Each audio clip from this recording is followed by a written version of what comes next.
بسم اللہ الرحمن الرحیم۔ ناظرین، آج 22 مئی اتوار کا دن، شام کا وقت، آپ کا اپنا میزبان جاوید اقبال آپ کے اپنے چینل پہ بفضل خدا ایک دفعہ پھر حاضر خدمت ہے آپ سب کو میری طرف سے السلام علیکم۔ کیسے آپ سب لوگ؟ آج تو چھٹی منائی ہے، تر و تازہ ہوں گے، تازہ دم ہیں، خوش ہیں، اللہ آپ کو ہمیشہ خوش رکھے۔ اچھا چلیے، اسی خوشی میں آپ کو ایک پیاری سی خوبصورت سی کہانی سناتا ہوں۔ ہوا یہ کہ دور دراز کے کسی دیہات میں شہر سے ایک مہمان آیا ہوا تھا۔ مہمان کون تھا؟ وہ داماد تھا کسی گھر کا۔ وہاں اس کی شادی ہوئی اور اپنے سسرال میں پہلی دفعہ وہ شادی کے بعد آیا، اور آ کر جب وہ مردوں میں بیٹھا ہوا تھا، زنان خانے میں نہیں بیٹھنے دیا کرتے تھے مردوں کو، وہ مردوں کے خانے میں، اس کی بیوی تو چلی گئی اپنی امی کے پاس اندر، اور خود وہ ڈرائنگ روم میں مردانہ خانے میں مردوں کے ساتھ بیٹھا ہوا تھا۔ اس نے آ کے دیکھا، بہت خوش ہوا کہ گاؤں کا جو محلے وقوع ہے وہ ناقابل یقین ہے۔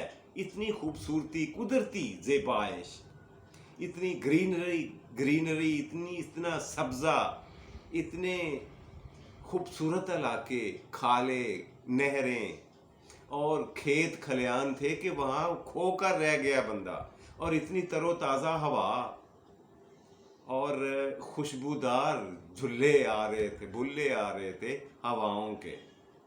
خوش ہوا، اور وہ پنڈ کے رہنے والے، گاؤں کے رہنے والے لوگ اس سے بھی زیادہ اخلاقی لحاظ سے خوبصورت تھے، پیار کرنے والے، انتہائی پرخلوص لوگوں میں آ کر وہ بہت خوش ہوا، اس کا دل و دماغ تر و تازہ ہو گیا۔ اب ہوا کیا،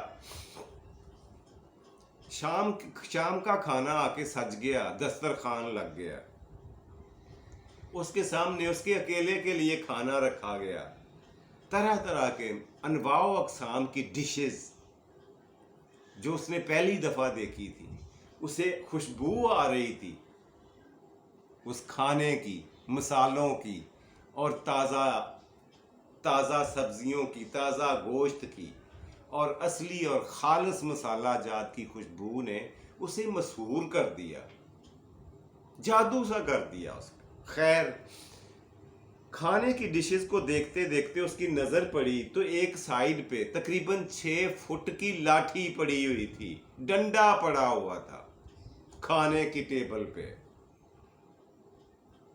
مہمان نے جب اس کی نظر وہ اس لاٹھی کی طرف، ڈنڈے کی طرف پڑی، تو وہ فکر مند ہوا، اس کے ذہن میں بہت سارے سوالات اٹھنا، پیدا ہونا۔ یہ قدرتی بات ہے، کوئی بھی ہوتا تو وہ پوچھتا کہ یہ کیا، کھانے کے ساتھ ڈنڈا، اس کا کیا مطلب ہے؟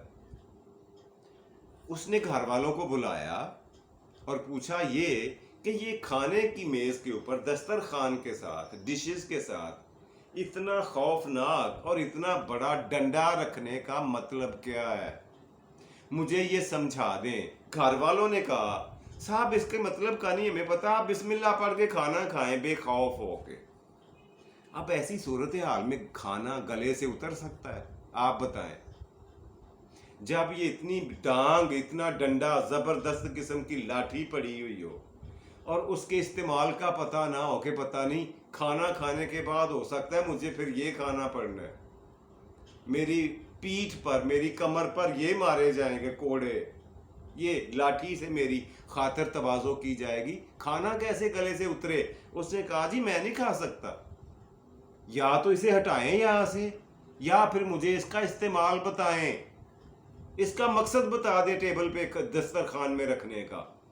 گھر والوں نے کہا آپ ہمارے جمائی راجا ہو، داماد ہو، پہلی دفعہ سسرال میں آئے ہو، یہ ہماری رسم ہے، آباء و اجداد سے، پرکھوں سے، پتہ نہیں صدیوں سے چلتی آ رہی ہے کہ ہمارے ہاں جب مہمان آتا ہے نا، اور خاص طور پر داماد، جمائی راجا داماد آتا ہے، تو اس کے کھانے کے ساتھ یہ لاٹھی رکھی جاتی ہے۔ کیوں رکھی جاتی ہے اس سوال کا ہمیں بھی نہیں پتا، کیونکہ یہ ہمارے آباء و اجداد سے ایسا ہوتا آیا ہے، اس لیے ہم اس پہ عمل کرتے ہیں، اور کوئی مقصد نہیں ہے۔ آپ بے فکر ہو کے کھانا کھائیں. تنگ آ کر جمائی راجا نے یعنی داماد صاحب نے اعلان کیا. انہوں نے کہا میری بات سنو, جب تک مجھے اس کا غرض و غایت نہیں بتاؤ گے نا, یہ ڈنڈا رکھنے کا مقصد نہیں بتاؤ گے, یا یہاں سے اسے ہٹاؤ گے نہیں, کھانا نہیں کھاؤں گا میں, میرے گلے سے نہیں اترنے والا. اس کا مقصد ہی بتا دو کہ کیوں رکھا ہوا ہے. تم میں سے کسی کو پتہ ہی نہیں تو پھر رکھا کیوں ہے. اس نے خفگی کا, ناراضگی کا اظہار کیا. اب گھر والے جو تھے کچھ پریشان سے ہوئے. انہوں نے کہا داماد ہے, پہلی دفعہ ہمارے گھر آیا ہے, اور یہ تو برا مان گیا ہماری روایت کا, ہمارے رسم کا برا مان گیا. ہم کسی کو اپنے بڑے بوڑھے کو بلا کر پوچھتے ہیں کہ اس کا کیا حل ہے. انہوں نے پنڈ کا ایک بہت بڑی عمر کا 70-80 سال کا بزرگ بلایا اور اس کو بولا کہ یہ اسے ڈنڈے, یہ جو ہمارے پاس لاٹھی رکھی ہوئی ہے جمائی راجا کی ٹیبل پہ, دسترخوان پہ, ہمیں تو پتہ نہیں, آپ اس کا مطلب بتا دیں, وہ تو کھانا نہیں کھا رہا. بزرگ نے کہا بے وقوفو, الو کے پٹھو, کم مکلو, جاہلو, تمہیں نہیں پتا کہ جو ڈنڈا, جو لاٹھی مہمان کے پاس رکھی جاتی ہے وہ اتنی بڑی نہیں ہوتی. اس کو 2 فٹ کاٹ دو, چھوٹا کرو, اسے 4 فٹ کا کر دو. انہوں نے, گھر والوں نے آری کے ساتھ جلدی 2 فٹ کاٹ دیا. اب رہ گیا 4 فٹ. 4 فٹ کا ڈنڈا رکھ دیا جمائی راجا کے پاس اور بولے جی کھائیں اب کھانا. اب ان کے چہرے پہ پسینہ آ رہا تھا, دل گھبرا رہا تھا, سر چکرا رہا تھا کہ یہ ڈنڈا میری خاطر تواضع کے لیے, میری ہڈیاں توڑنے کے لیے ابھی بھی کافی ہے. کھانا کھانے کے بعد اگر اس کا استعمال میرے پہ ہونا ہے تو پھر میں کھانا کیوں کھاؤں. کھانا نہیں کھاؤں گا, خالی پیٹ ہوں گا تو 2-4 ڈنڈے کھانے کے بعد کم از کم بے ہوش تو ہو جاؤں گا نا. پھر مارتے رہیں, مجھے کون سا پتہ چلنا ہے, میں نے تو بے ہوش ہو جانا. اور اگر میں نے کھانا کھا لیا تو مجھے بے ہوش ہونے میں دقت ہوگی, دیر لگے گی, اور جتنی دیر ہوتی جائے گی اتنی مجھے تکلیف زیادہ ہوگی ڈنڈے کھانے کی. اس نے کہا نہیں جی میں نہیں کھانا, لے جاؤ, کھانا بھی لے جاؤ, ڈنڈا بھی لے جاؤ, اٹھاؤ سب کچھ یہاں سے, میں نے کچھ نہیں کھانا, میں واپس گھر جا رہا ہوں, واپس اپنے گھر جا کے کھانا کھا لوں گا. وہ گھر والے منت اور ترلے کرنے لگے کہ داماد راجا آپ ہمارے گھر میں پہلی دفعہ آئے ہو, لوگ کیا کہیں گے, یہ ڈنڈے کی طرف آپ کیوں دیکھے جا رہے ہو, یہ ہماری رسم ہے, رواج ہے. اس نے کہا نہیں, اس کا کوئی مقصد, کوئی مطلب تو ہوگا, بنا مقصد بنا مطلب ڈنڈا کون رکھتا ہے داماد کے کھانے کے ساتھ. مجھے یہی بتا دو, اگر ہٹانا نہیں ہے تو اس کا مقصد بتاؤ, یہ کیا تماشا بنایا ہوا تم نے. انہوں نے پھر جلدی سے اٹھے گھر والے, اور پھر جا کر انہوں نے ایک اور بزرگ کو لے کے آئے اور کہا کہ یہ دیکھیں جی یہ ڈنڈے کا اب کیا کریں. داماد راجا کھانا نہیں کھا رہے, وہ کہتے ہیں یہ ڈنڈا بہت بڑا ہے, میں نے نہیں کھانا. اس بزرگ نے کہا اس کا قصور نہیں ہے, نالائق تم ہو, جاہل تم ہو, بے وقوفی کی تم نے انتہا کر دی ہے. اتنا بڑا ڈنڈا نہیں رکھنا چاہیے دسترخوان پہ, اس کو 6 انچ چھوٹا کرو. گھر والوں نے آری پکڑی اور جلدی سے اسے 6 انچ پھر چھوٹا کر دیا. 4.5 فٹ باقی ہے, 3.5 فٹ باقی بچا. اچھا, اب 3.5 فٹ کا ڈنڈا, اور وہ بھی موٹا تازہ, کسی کی بھی ہڈیاں توڑنے کے لیے کافی ہوتا ہے. اب گھر والے اسے کہنے لگے کہ اب تو آپ خوش ہیں نا, ڈنڈا دیکھیں کتنا چھوٹا کر دیا ہم نے, اب آپ کھانا کھاؤ.